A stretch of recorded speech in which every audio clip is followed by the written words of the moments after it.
Let's say the first one is, you're not the smartest person in school.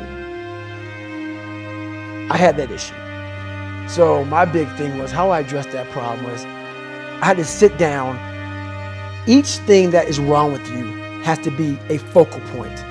You can't look at this gigantic list and say, I gotta change all this shit. My God, this is crazy. No.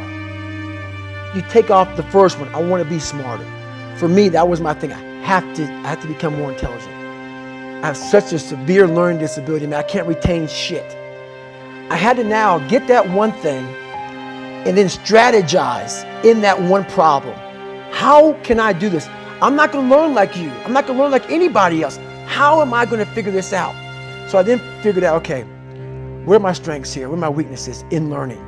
All right, man, how am I going to do this? And I figured out a way to do it by just strategizing. So how I learn to this day, if I have a big manual to study, I will have to get a bunch of spiral notebooks from the daggone store, and each page, I have to write each page out, maybe 10 times.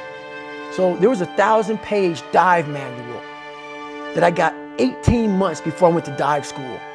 Most people, I'm not smart, I'm gonna go see if I can pass this test. I realized, hang on a second, I'm not smart. How can I get past this? How can I get through this obstacle? I need to acquire this book 18 months in advance, because it could take me 18 months to write down each page over and over again to then put it to memory.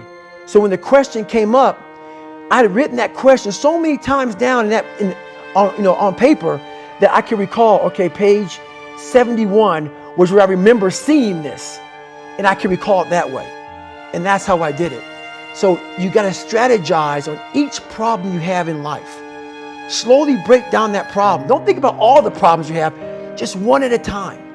And before you know it, you fix all these problems, but you cannot focus on all of them. Just on the one thing.